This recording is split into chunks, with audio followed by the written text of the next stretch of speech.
अस्सलाम वालेकुम क्लास। हम डिस्कस कर रहे थे पीएच स्केल को।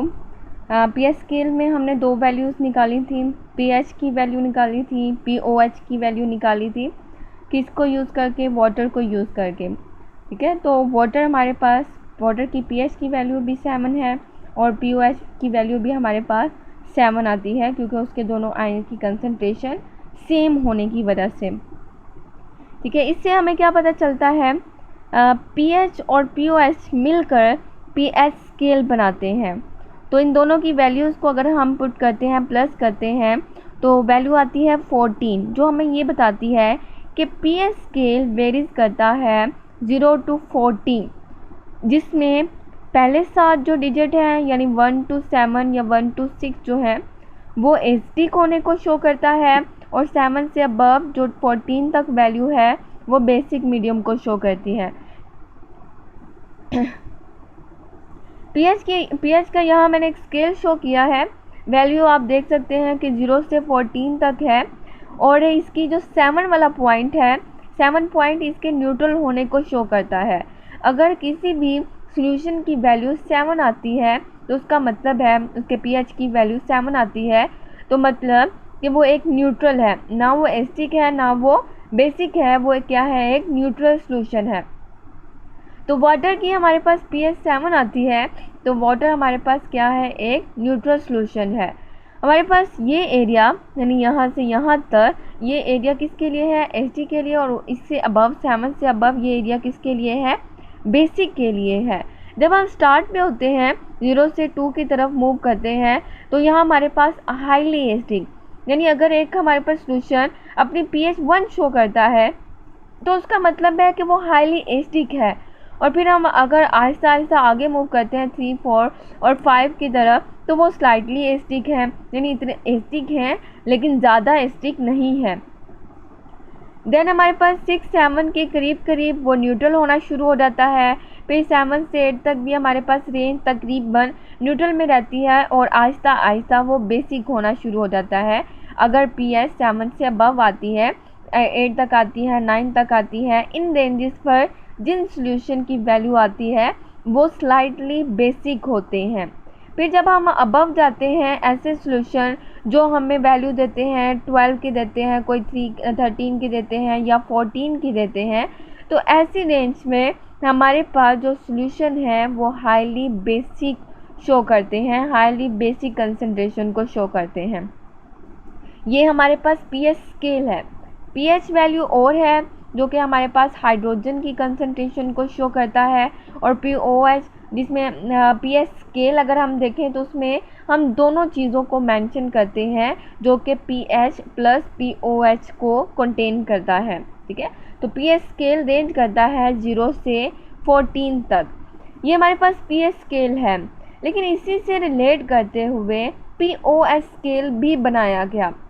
आपने ज़्यादा फोकस पीएच स्केल पे ही करना है, क्योंकि हमने पूरा जो यूज़ करना है वो पीएच स्केल को ही यूज़ करना है। और नॉर्मली आपके स्केल पर आपकी क्लास तक 10th क्लास तक हम पीएच स्केल को ही यूज़ करते हैं, पीओएच को इतना यूज़ नहीं करते। एक आध बस न्यूमेरिकल होंगे जिसमें हमारे पास पीओएच का आपको समझना थोड़ा सा ज़रूरी हो जाता है। तो उसको अगर हम देखें तो पीओएच बिल्कुल ऑपोजिट है पीएच के, वैल्यूज़ की बिल्कुल ऑपोजिट होती हैं किसके? पीएच के। अगर आप पीएच आप उसके लिए क्या करें? पीएच की एक वैल्यू, एक रेंज शो कर दें 0 से 14 तक। आप क्या कर दें? उसी वैल्यूज़ को, उन्हीं डिजिट्स को उल्टा शो कर दें, 14, 13 इस तरह से ऑपोजिट फॉर्म में शो कर दें। वैल्यू वही है, वो 0 से 14 है, वो 14 से क्या है? 0 तक जा रहा है। ठीक है, अगर मैं अब इसका क्या मतलब है? अगर हमारे पास एक सॉल्यूशन है, उसको मैं सॉल्व करती हूँ पीएच के मुताबिक। ठीक है, उसको न्यूमेरिकली मैं सॉल्व करती हूँ किसके मुताबिक? पीएच के मुताबिक, और उसकी वैल्यू आती है मेरे पास 2। अगर उसकी वैल्यू आती है 2 तो वो पीएच के मुताबिक एसिडिक है, हाईली एसिडिक है। लेकिन जब मैं उसी सॉल्यूशन को, वही सॉल्यूशन जिसकी वैल्यू पीएच पे कितनी आई थी? 2 आई थी, अब मैं उसको पीओएच स्केल के मुताबिक डील करती हूँ, पीओएच स्केल के मुताबिक उसको शो करती हूँ, तो वैल्यू क्या आ जाएगी? 12। ठीक है, यहाँ ये देखें ये एक दूसरे के ऑपोजिट हैं, यहाँ ये इसके ऑपोजिट है, यहाँ ये इसके ऑपोजिट है। तो 2 पे पीओएच वैल्यू क्या शो करेगा? 12। नेचर दोनों की सेम होगी। 2 पे अगर पीओएच 12 शो करता है तो दोनों की नेचर क्या है? Highly acidic. अगर मैं यहाँ आ जाती हूँ 10 पे आ जाती हूँ, मैंने एक सोल्यूशन लिया है, जब मैंने उसको पीएच के मुताबिक डील किया है तो उसकी वैल्यू आई है 10, ठीक है। उसी को जब मैंने पीओएच पे देखा है, पीओएच स्केल एक डिफरेंट चीज़ है, उस पर देखा है तो उसकी वैल्यू क्या है? 4। पीएच 10 वैल्यू शो कर रहा है, पीओएच 4 वैल्यू शो कर रहा है कंसंट्रेशन के लिहाज से, तो उनका रिज़ल्ट सेम है। रिज़ल्ट सेम किस लिहाज से कि 10 भी हमें स्लाइटली बेसिक बताता है पीएच स्केल पर, और पीओएच स्केल पर जब 4 देखते हैं तो वो भी हमारे पास क्या बताता है? Slightly basic. नेचर वो दोनों सेम देते हैं लेकिन वैल्यू में फ़र्क है, क्योंकि ये एच पॉजिटिव कंसंट्रेशन को डील करता है और ये किसको? OH नेगेटिव को, नेगेटिव की कंसंट्रेशन को डील करता है। तो फ़र्क को तो दोनों में आएगा, ठीक है। वैल्यूज़ में दोनों का फ़र्क है लेकिन उनकी नेचर वो सेम ही बताएगा। अगर 8 पीएच दे रहा है तो लाजमी हो जाएगा कि अगर पीएच उसकी 8 आ रही है तो पीओएच उसकी क्या होगी? 6 होगी, और उनकी नेचर न्यूट्रल के करीब या स्लाइटली बेसिक होगी, ठीक है। ये हमारे पास होगी। दोनों की वैल्यूज़ पीएच स्केल और पीओएच स्केल की एक चीज़, एक वैल्यू सेम है, वो है 7, कि 7 पर दोनों न्यूट्रल होते हैं, एग्जैक्टली न्यूट्रल होते हैं। पीएच अगर वैल्यू 7 है और पीओएच भी 7 है तो मतलब सॉल्यूशन हमारे पास गिवन सॉल्यूशन क्या है? न्यूट्रल है। यहाँ तक पीएच स्केल समझ आ गया। आपने बस ज़्यादा फोकस पीएच पे करना है, पीएच पर करना है, आपको पीओएच वैसे ही समझ आएगा अगर आप उसकी वैल्यू को जस्ट वैल्यू को ऑपोजिट करना है और बिल्कुल आमने सामने, और वैल्यू भी आपने बिल्कुल सामने रखनी है उसके।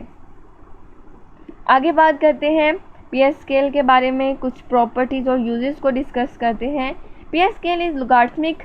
अगर हम देखें तो इसकी बेस क्या है? 10। लॉगरिथम में जब हम डील करते हैं तो बेस क्या होती है? 10। मैं बेस की बात कर रही हूँ, बेस 10। तो मतलब क्या है कि अगर हमारे पास एक सॉल्यूशन जिसकी pH 1 है और एक सॉल्यूशन जिसकी pH 2 है, तो pH 1 वाला वो 10 टाइम अपनी कंसंट्रेशन के लिहाज से 2 से ज़्यादा है, 10 टाइम उसकी कंसंट्रेशन 2 से ज़्यादा है। अगर 2 की बात करें और उसको 3 से रिलेट करें तो 2 की कंसंट्रेशन 100 टाइम 3 से ज़्यादा है। अगर 3 की बात करें तो 3 की कंसंट्रेशन 1000 टाइम 4 से ज़्यादा होगी। बेस हमारे पास 10 है ना, तो बेस में अगर हम उस लिहाज से बेस की बेस पर चेंज करें, 10 की बेस पर चेंजेस करते जाए तो हमारे पास ये कुछ इस तरह से कंसंट्रेशन इंक्रीज़ होती जाती है, ठीक है। ये बस एक छोटा सा कॉन्सेप्ट आपने याद रखना है कि हमारे पास लॉगरिथम में हमारे पास बेस 10 होती है, तो डिजिट में ये जो फ़र्क है वो कितना आएगा, इसमें और इसमें कितना फ़र्क होता है। जैसे कि अगर हम जब पॉइंट लेते हैं हम वैल्यूज़ में कि 1 है, 1 और 2 के दरमियान कितनी लाइंस, छोटी स्मॉल लाइंस कितने होते हैं? 10 होते हैं, ठीक है। यानी अगर हम 1 सेंटीमीटर के दरमियान देखते हैं तो 10 मिलीमीटर के छोटे डिजिट होते हैं। तो लॉगरिथम में अगर हम देखें तो कंसंट्रेशन के लिहाज से हम उसकी पावर देखते जाते हैं कि कितने टाइम वो इंक्रीज़ होते जाते हैं डिजिट बाय डिजिट, 14 तक अगर हम जाते हैं तो, ठीक है। तो अगर हम कंक्लूजन लेते हैं, हमने अभी तक क्या देखा है, इस पीएच स्केल से क्या वैल्यू निकाली है, तो न्यूट्रल सॉल्यूशन की pH 7 होती है, एसिडिक सॉल्यूशन की pH 7 से कम होती है, और बेसिक सॉल्यूशन की pH क्या होती है? 7 से ज़्यादा होती है। 7 से ज़्यादा 8, 9, 10, 11, 12, 13, 14, और 7 से कम 6, 5, 4, 3, 2, 1। यूजेस देखते हैं, pH के यूजेस क्या हैं। पहला काम जो हम अभी डिस्कस करते ही आ रहे हैं कि ये एसिडिक और बेसिक नेचर को बताता है किसी भी सॉल्यूशन की, कि हमारे पास गिवन सॉल्यूशन एसिडिक है या बेसिक है। फिर हमारे पास मेडिसिन, जब हम मेडिसिन बना रहे होते हैं तो उसके लिए भी हमारे पास pH स्केल रिक्वायर होता है। क्यों? अगर हमारे पास जो गिवन सॉल्यूशन बनाकर केमिकल्स को मिक्स करने के बाद हम ऐसी मेडिसिन बनाते हैं जिसकी pH एसिडिक है, तो वो तो ह्यूमन के लिए रिक्वायर्ड नहीं होगी। ह्यूमन उस मेडिसिन को यूज़ ही नहीं कर सकते क्योंकि वो हाईली एसिडिक है और उसके नेगेटिव इफ़ेक्ट ज़्यादा होंगे। तो जब मेडिसिन प्रोड्यूस करते हैं तो उसके लिए भी हम पीएच स्केल को यूज़ करते हैं। देन है culture eight microbiological of particular concentration of hydrogen ion. Culture microbiological, जब हम छोटे लेवल की बात करते हैं, माइक्रो लेवल माइक्रो ऑर्गेनिजम्स की बात करते हैं, तो हम इसमें माइक्रोबायोलॉजिकल डिस्कस करते हैं। अगर मैंने बैक्टीरिया की ग्रोथ करवानी है किसी एक ख़ास पॉइंट पर, किसी एक ख़ास एरिया पर जहाँ मैंने उसके ऊपर काम करना है, उसे हम कहते हैं कल्चर। वो एक ख़ास पॉइंट जहाँ मैं उसकी ग्रोथ करवा रही हूँ, उसे हम क्या नाम देते हैं? कल्चर। अब वो बैक्टीरिया या वायरस या किसी भी तरह का कोई भी माइक्रो ऑर्गेनिज्म है, उसको ज़िंदा रहने के लिए, उसको अपनी ग्रोथ के लिए एक ख़ास पीएच चाहिए होती है। माहौल में ख़ास रिक्वायरमेंट होती है पीएच की। वो एक ख़ास पीएच पर ज़िंदा रह सकते हैं। अगर पीएच उनके मुताबिक नहीं है, मैं उस कल्चर पर उसकी ग्रोथ नहीं करवा सकती। अगर मेरे पास बैक्टीरिया और मैंने उनसे इंसुलिन बनानी है, उस बैक्टीरिया को कल्चर करवाकर उसकी ग्रोथ करवाकर इंसुलिन बनानी है, तो उस ख़ास बैक्टीरिया से मैं वो इंसुलिन नहीं बना सकती क्योंकि वो बैक्टीरिया वहाँ ज़िंदा ही नहीं रह सकते। उसको मैंने रिक्वायर्ड पीएच प्रोवाइड ही नहीं की। ठीक है, तो उस पीएच को डिस्कस करना, उसको जज करना कि पीएच कितनी है, उसके लिए हमारे पास पीएच स्केल होना चाहिए। उसको फाइंड आउट मेजरमेंट करनी आनी चाहिए। Then prepare solution of required concentration. हम सॉल्यूशन प्रिपेयर करते हैं डिफरेंट कंसंट्रेशन के। फॉर एग्जांपल हमारे पास एसिड है, हमने किसी भी रिएक्शन में एसिड यूज़ करना है, तो लैब में तो हमारे पास 20 मोलर का सॉल्यूशन प्रेजेंट होता है एसिड का।